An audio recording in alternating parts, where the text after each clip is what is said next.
ఈ కేంద్ర ప్రభుత్వ పరంగా వచ్చేటువంటి ఈ స్కీమ్ని లాంచ్ చేయడానికి ఒక ఇన్ఛార్జ్ ఎవరు ఉంటారో ఆ ఇన్ఛార్జ్ పేరు నాకు ఇవ్వండి.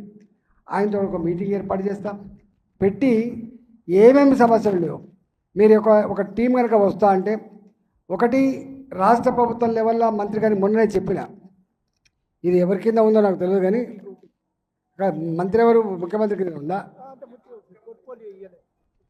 అదొక పెద్ద మీకు ఇక్కడ శాపం. ఎందుకంటే ముఖ్యమంత్రి కలిసేది లేదు, మనకు అది వచ్చేది లేదు.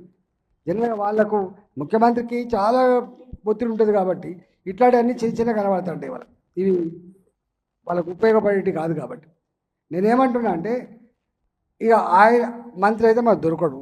నేను మొన్న శ్రీధరబాబు గారితో చెప్పిన, మీకు ఇట్లా స్కీములు ఉన్నాయి, మీరు మీ ముఖ్యమంత్రి గారు పట్టించుకుంటలేనట్టున్నది, కొంచెం మీరు ఏమైనా చేస్తే నేను రాష్ట్రానికి కొంచెం లాభం చేసే ప్రయత్నం చేస్తా అని చెప్పి మొన్నగా చెర్లపల్లి రైల్వే స్టేషన్ ఇనాగరేసినప్పుడు వారితో మాట్లాడి, నేనేమంటున్నా అంటే, నేను ఇక్కడ డైరెక్టర్తో మొన్న మాట్లాడినప్పుడు మాతో మాట్లాడినప్పుడేమో సార్ మంచిగా చేస్తాం సార్ అంటారు.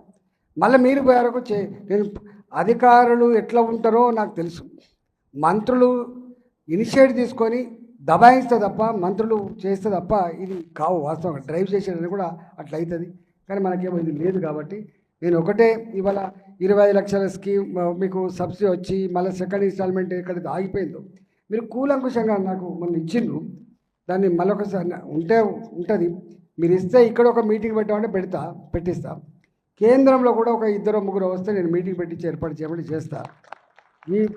దానికి ఒక కమిటీలాగా ఏర్పడి 2-3 దానికి కేటాయించుకొని, మీరు 31 తారీఖు నుంచి అది పార్లమెంట్ స్టార్ట్ అవుతుంది. ఢిల్లీ లెవెల్లో మీరు అన్నీ పట్టుకొని వస్తే రాష్ట్ర ప్రభుత్వ పరంగా ఇక్కడ సహకారం దొరకలేదు, అసలు అక్కడ పరిపాలన ఉన్నట్టే అర్థమవుతలే అని చెప్పి వాళ్ళు కన్విన్స్ చేసి కొంత చేసే ప్రయత్నం తప్పకుండా చేస్తా. ఇంకా నేనేమనుకుంటున్నా అంటే, నేనే ఈ మధ్య మీటింగ్ పెట్టినాం. ఈ పార్లమెంట్ పరిధిలో కొన్ని గ్రామాలు ఉంటాయి, నా పాత కాన్స్టిట్యున్సీ హుజురాబాదు, గజ్వేలు, కొంత మాకు తెలిసిన వాళ్ళకు నేనే 1000 మందికో ఎంత ప్రమోట్ చేద్దామని చెప్పే భావన ఉన్నది. ఎప్పుడు కూడా వాళ్ళకి ఇంట్రెస్ట్ లేకుండా మేము ప్రమోట్ చేసి సక్సెస్ కావచ్చుమా, నాకు ఆ విషయం తెలుసు. స్వతహాగా ఎవరికైతే ఇంట్రెస్ట్ ఉండి పెట్టుకుంటారో వాళ్ళకు తప్పకుండా చేస్తారు. కానీ అంతిమంగా నేను చూసిన అంటే, ఎవరు తిరుగుతారు ఇన్ని ఇబ్బంది పెట్టినా బ్రోకర్ మాత్రమే తిరగలుగుతాడు. ఇక నిజమైన లబ్ధిదారులు ఎవ్వరు కూడా తిరిగి పొందలేరు. ఎవరు తిరుగుతారంటే బ్రోకర్ తిరుగుతాడు. లేకపోతే ఇది పెట్టే ఉందా, ఇది వచ్చిన కాడికే సచ్చినోడి పెళ్ళికి వచ్చిందే కట్నం అంటే గట్లా చేయాలి.